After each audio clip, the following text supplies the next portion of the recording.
de déconfinement. Et Alba Ventura, vous recevez la présidente de la région Île-de-France, Valérie Pécresse. Bonjour Valérie Pécresse. Bonjour. Et en tant que présidente de la région Île-de-France, vous êtes aussi la présidente d'Île-de-France Mobilité, qui gère l'ensemble du réseau des transports sur la région. Vous diriez, Valérie Pécresse, que ce premier jour de déconfinement hier a été plutôt réussi dans les transports ? Écoutez, nous avions deux défis colossaux à relever. D'abord, le port du masque obligatoire et puis aussi la distanciation sociale qui nous oblige à ne transporter que 20% des voyageurs habituels. Et oui, hier, ça s'est globalement passé dans de bonnes conditions, avec évidemment quelques problèmes ponctuels sur un réseau aussi dense, c'est logique. Et c'est pour ça que nous avons fait des ajustements qui seront quotidiens. D'abord, sur la ligne 13 où il y avait des infiltrations, la situation est réglée ce matin.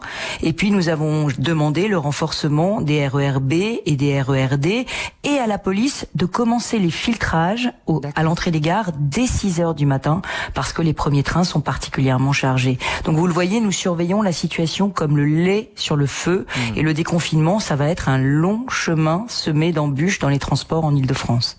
Alors j'allais dire, d'abord combien il y avait à peu près de voyageurs hier, vous pouvez le dire ? Alors aujourd'hui, on ne peut pas le mesurer. On va rétablir les comptages de voyageurs à partir d'hier. On commence à les recompter.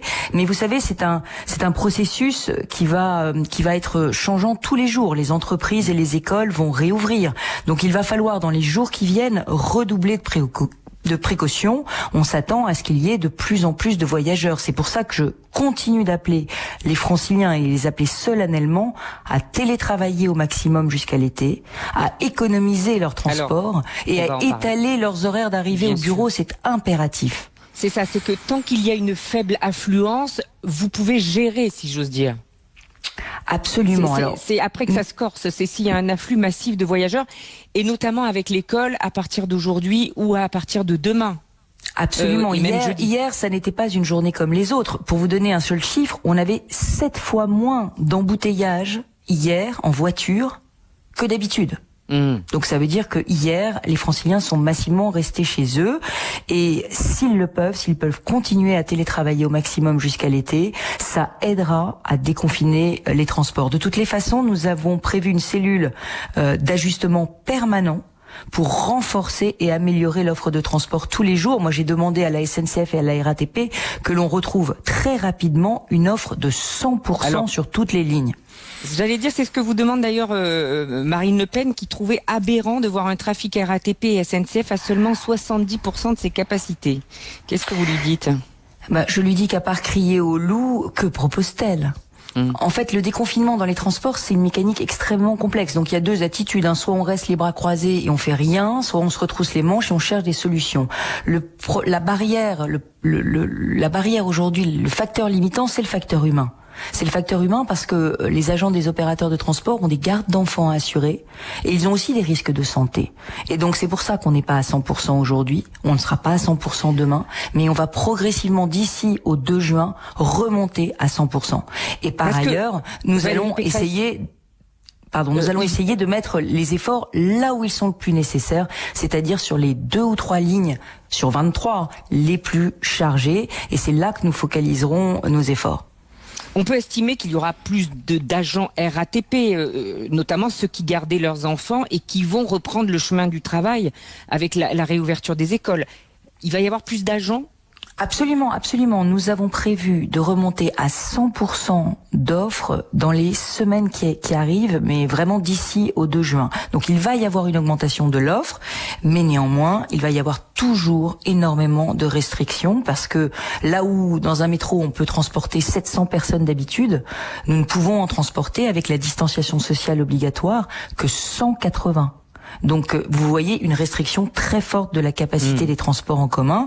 Alors je le dis, nous n'excluons aucun scénario et si on n'arrive pas à faire suffisamment respecter les distanciations sociales, nous sommes toujours sous la menace, sous le couperet d'une fermeture de lignes de train ou de gares si elles sont trop chargées. Et c'est cela que je veux éviter parce que ce serait très injuste pour tous les Franciliens qui doivent continuer d'aller travailler. Alors parmi les petits bémols, vous l'évoquiez, hein, le filtrage notamment des passagers par les policiers, on a vu que c'était pas très bien réparti. Par exemple, Gare du Nord, est-ce qu'il ne faut pas augmenter le nombre de policiers pour venir filtrer les passagers ? Absolument, c'est ce que nous avons demandé hier, et surtout que le filtrage commence dès 6h du matin, parce qu'en réalité, compte tenu effectivement des emplois qui ne sont pas télétravaillables, ces emplois qui ne sont pas télétravaillables sont des emplois dans lesquels on démarre très tôt, et donc il faut commencer le filtrage dès 6h. C'est pour ça que j'ai demandé que les policiers et les forces de sécurité arrivent dès 6h et non plus à 6h30 ou 7h comme c'était le cas hier. Valérie Pécresse, l'attestation d'employeur qui doit être présentée, qui doit être obligatoire à partir de mercredi, ça va changer quelque chose ?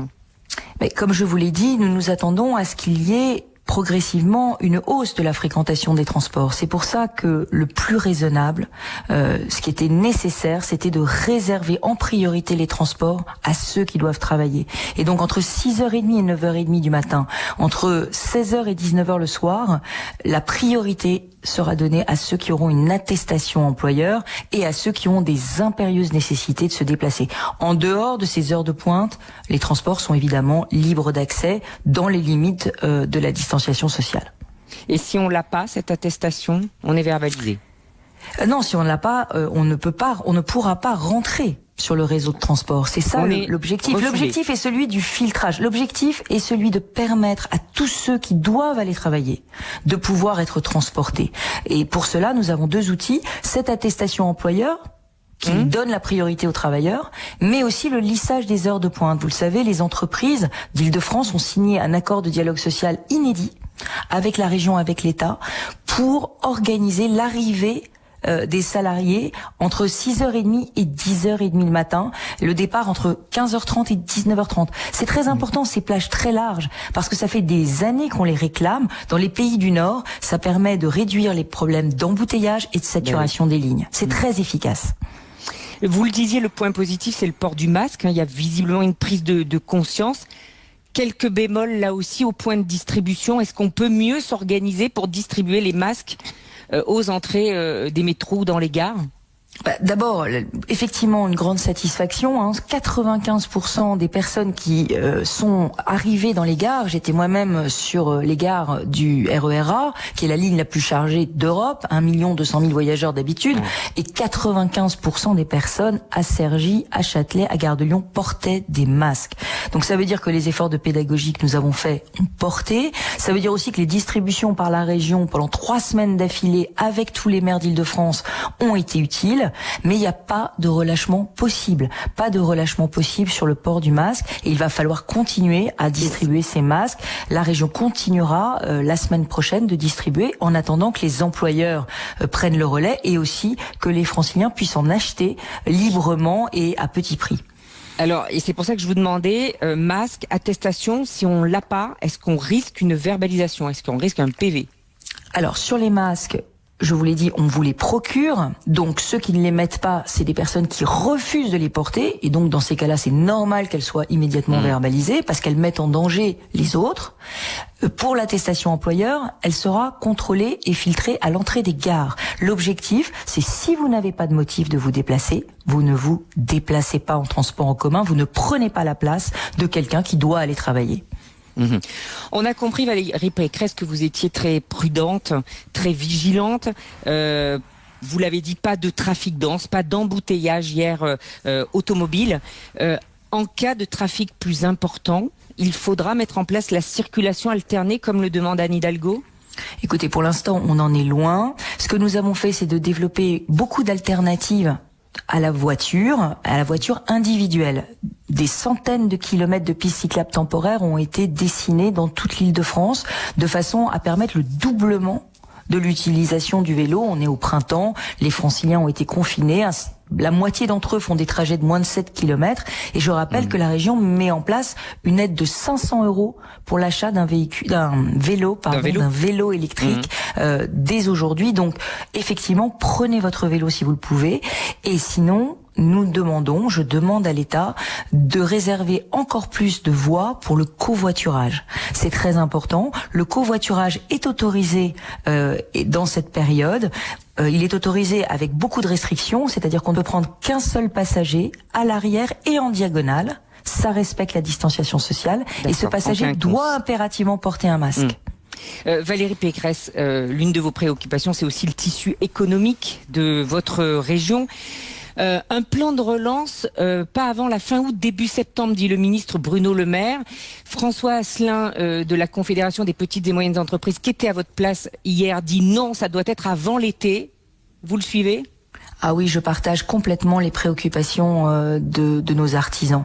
Je crois que nous devons mettre en place à la fois un filet de sécurité pour nos entreprises, c'est ce que fait la région avec un prêt rebond pour les PME qui sont dans la difficulté, mais aussi avec un fonds résilience que nous sommes en train de monter avec toutes les collectivités locales d'Île-de-France pour vraiment faire un filet de sécurité pour les TPE, les entreprises qui n'ont pas de salariés, les entreprises qui n'ont pas réussi à avoir de prêts, qui n'ont pas réussi à avoir les aides de l'État.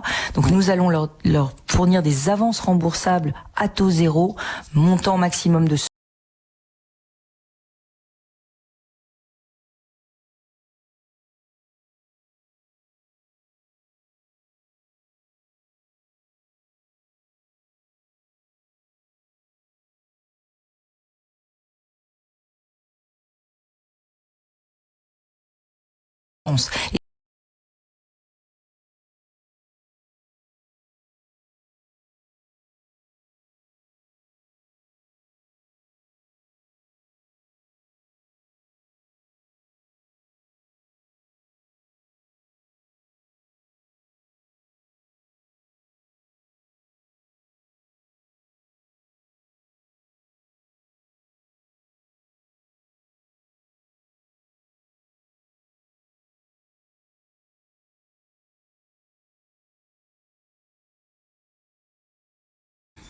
les jeunes diplômés qui arrivent sur le marché, les bacs pro, la région a les moyens de convaincre les entreprises de les recruter rapidement, Valérie Pécresse ? Alors moi, je redoute une génération sacrifiée. Parce que je vois bien qu'aujourd'hui, les entreprises qui ont mis une bonne partie de leurs salariés en chômage partiel, leur première préoccupation, c'est d'abord de réembaucher leurs salariés. Ça n'est pas d'offrir des nouveaux postes à des jeunes diplômés. Donc nous avons une génération de jeunes qui va arriver à la fin de son cursus de formation et à qui on ne proposera pas d'emploi. Voire même à la rentrée des apprentis à qui on ne proposera pas de stage. Donc il faut une mobilisation générale pour la jeunesse. Et moi j'ai proposé que l'on fasse un plan zéro charge sociale pendant 2 ans pour tous les jeunes diplômés, de façon à ce qu'ils puissent continuer d'être embauchés à partir de l'été. Plan zéro charge sociale. Merci beaucoup Valérie Pécresse, une bonne journée. Merci. Valérie Pécresse qui veut porter l'offre de transport à 100% dès le 2 juin. La présidente de la région demande d'ailleurs la présence des forces de l'ordre dès 6 heures du matin pour l'accès au transport en commun. C'est bien un filtrage en faveur des travailleurs qui est organisé.